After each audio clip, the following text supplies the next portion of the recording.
Assalamualaikum warahmatullahi wabarakatuh. Perkenalkan nama saya Pungki Andini dari kelas SOF dengan NIM 244. Di sini saya akan menjelaskan jawaban dari tugas 5 mata kuliah Sistem Operasi F. Jadi di sini adalah materinya tentang algoritma, priority, dan SGF. Untuk yang pertama yaitu priority non-preemptive. Di sini ada kolom proses, burst time, priority, dan waktu kedatangan. Untuk membuat Gantt chart, yang pertama kali diperhatikan adalah waktu kedatangan. Jika nilai priority kecil, itu yang paling diprioritaskan. Ini adalah Gantt chart yang telah saya buat.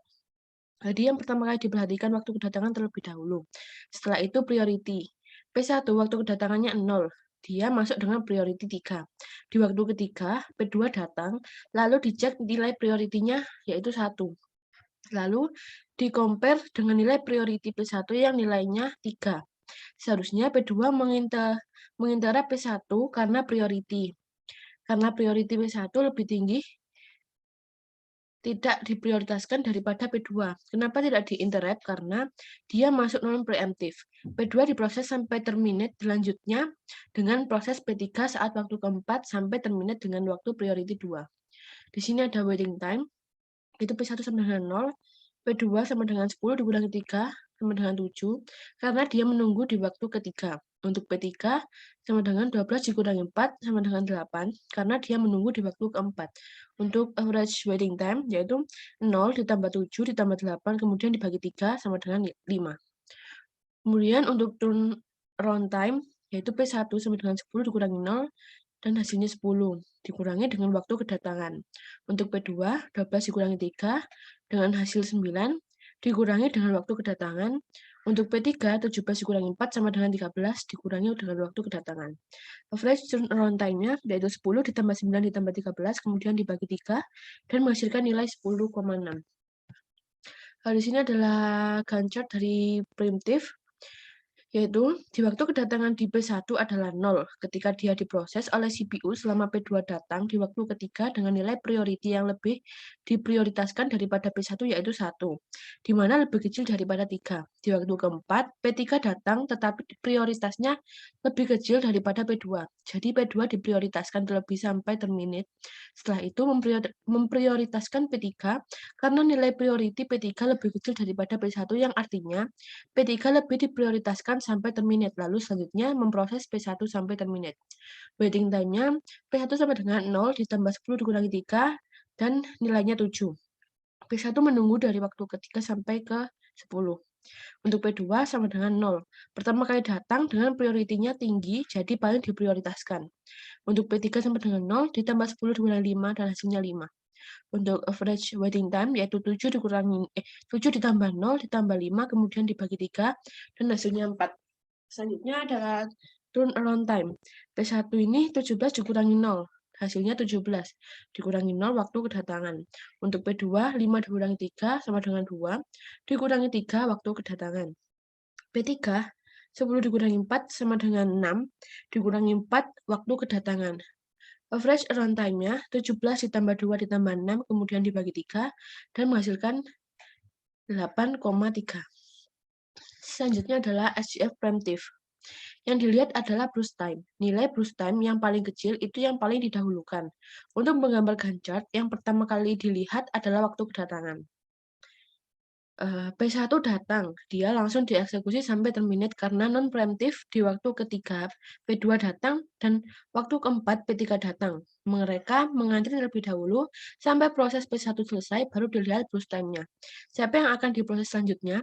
Lalu di waktu ketiga P2 datang dengan nilai burst time 2, yang mana lebih kecil artinya P2 didahulukan dan P2 diproses sampai terminate. Pada waktu keempat, P3 datang dengan nilai burst time 5, artinya lebih besar daripada P2 di mana P3 akan diproses setelah P2. P3 diproses sampai terminate. Untuk waiting time, P1 sama dengan 0, P2 sama dengan 0 ditambah 10 dikurangi 3, hasilnya 7. P2 menunggu dari waktu ketiga sampai ke 10.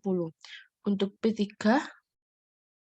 0 ditambah 12 dikurangi 4 sama dengan 8. P3 menunggu dari waktu keempat sampai ke 8.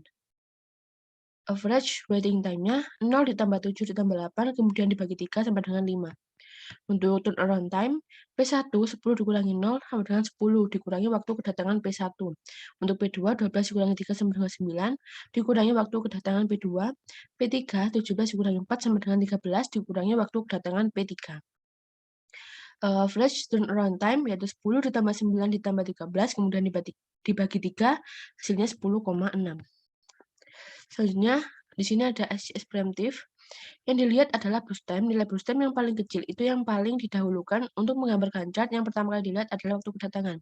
Di burst time-nya 10 dan waktu kedatangannya 0.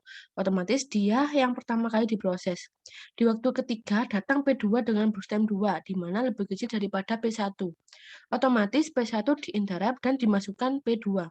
Lalu di waktu keempat datang P3 dengan nilai burst time lebih besar daripada P2. Oleh sebab itu, proses P2 dilanjut sampai terminate karena nilai burst time-nya yang paling kecil yang akan didahulukan. Setelah itu memproses P3 yang nilai burst time-nya 5 di mana lebih kecil daripada P1 sampai terminate. Lalu dilanjutkan dengan memproses P1 sampai terminate. Untuk waiting time, P1 sama dengan 0 ditambah 10 dikurangi 3, nilainya 7. P1 menunggu dari waktu ketiga sampai ke 10. Untuk P2, ini sama dengan 0, pertama kali datang di waktu ketiga langsung dieksekusi. Untuk P3, 0 ditambah 10 dikurangi 5, sama dengan 5. Pertama kali datang di waktu keempat, langsung dieksekusi, dan dia menunggu dari waktu kelima sampai ke 10. Untuk average waiting time, 7 ditambah 0 ditambah 5, kemudian dibagi 3, dan hasilnya 4. Turnaround time P1 yaitu 17 dikurangi 0, nilainya 17. Terminate di waktu ke-17 dan dikurangi waktu kedatangan. Untuk P2, 5 dikurangi 3 sama dengan 2. Terminate di waktu kelima dan dikurangi waktu kedatangan. Untuk P3, 10 dikurangi 4 sama dengan 6. Dan terminate di waktu ke-10 dan dikurangi waktu kedatangan. Average turnaround time yaitu 17 ditambah 2 ditambah 6 dibagi 3, hasilnya 8,3. Selanjutnya adalah membuat pertanyaan. Di sini saya membuat 4. Yang pertama, untuk algoritma priority yang paling kecil diprioritaskan adalah nilai priority yang jawabannya adalah nilai priority yang terkecil. Kedua, dalam algoritma priority membuat gancat yang pertama kali diperhatikan adalah waktu kedatangan, setelah itu memperhatikan jawabannya prioritinya. Kemudian yang ketiga, untuk algoritma priority yang paling kecil diprioritaskan adalah nilai priority yang jawabannya nilai priority yang terkecil. Dan yang terakhir, untuk algoritma priority, yang paling kecil diprioritaskan adalah nilai priority yang jawabannya nilai priority yang terkecil. Berikut yang bisa saya sampaikan. Kurang lebihnya mohon maaf. Wassalamualaikum warahmatullahi wabarakatuh.